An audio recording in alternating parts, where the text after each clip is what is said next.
Welcome to the Health Solutions for the Wired Life radio show.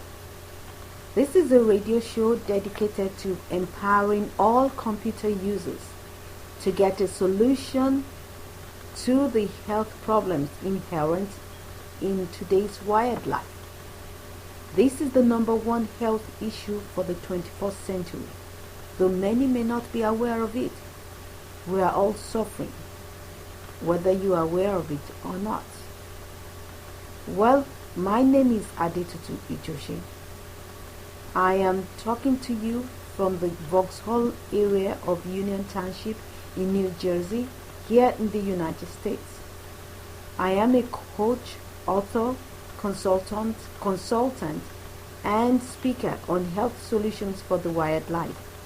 I help people to understand the wired life, what goes on in their bodies when they're using computers and or computerized devices such as cell phones, iPads, and so on. You never looked at those ones as computers, did you? But they are computers too. And they all have the same effect. This radio show is taking place at 6 p.m. today and will take place every Friday evening unless there are programming changes. All of us work for a living, either for others or for our businesses or in our own businesses, and our intention is to do so to live. However, because of the ignorance about the wired life we all live in, its effect on human health, and the preventative and management measures that must be in place to minimize it, many of us are really working for a living to die, or at best to damage ourselves. The adage, knowledge is power, is perhaps truest in the issue of health solutions for the wired life. You must, however, first obtain the knowledge to access its power. In these shows, I will be giving the audience an understanding of various aspects of the wired life and the health consequences. Last week, I started a conversation about two issues I recently read about in the news. I read that in addition to the increasing incidences of ADHD among our young ones, doctors are now beginning to see a growing rate of slow cognition. I also started a conversation about the increasing rate of stroke in people in their 30s and 40s that doctors are now seeing.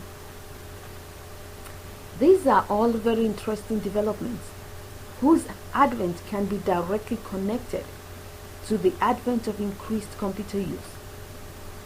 And I'm going to continue the conversation today.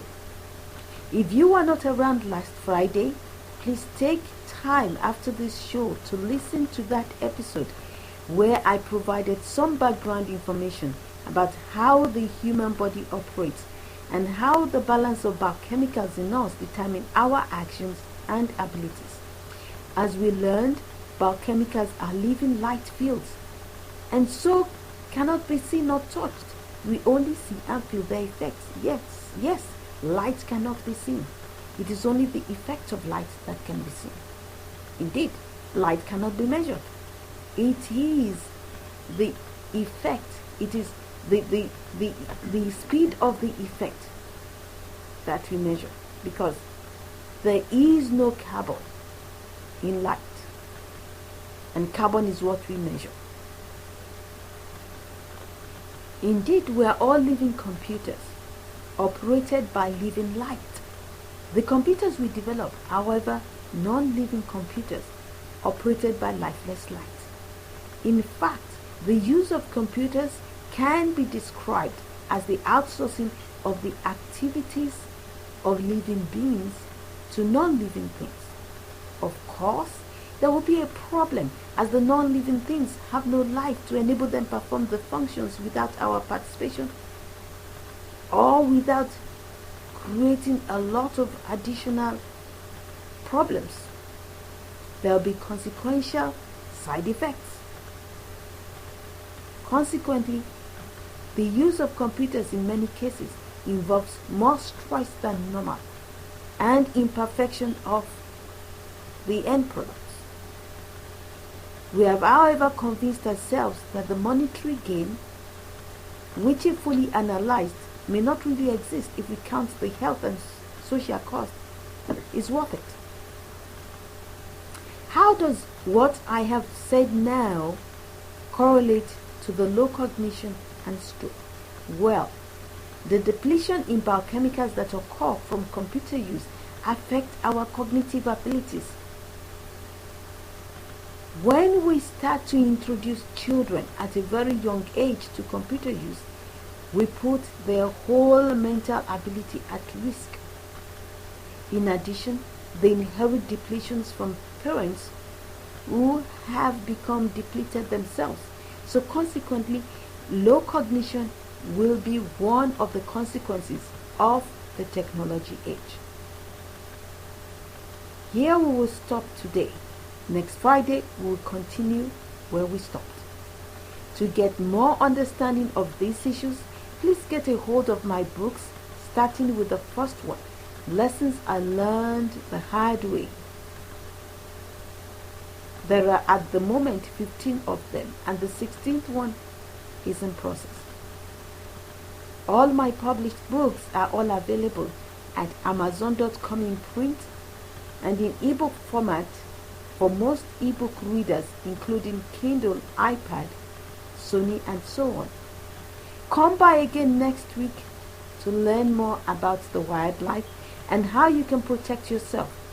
Contact me by email at adetutuijoshi@gmail.com. That is my first and last name @gmail.com. You can also use computerblessings@gmail.com. See you again next week, my friends.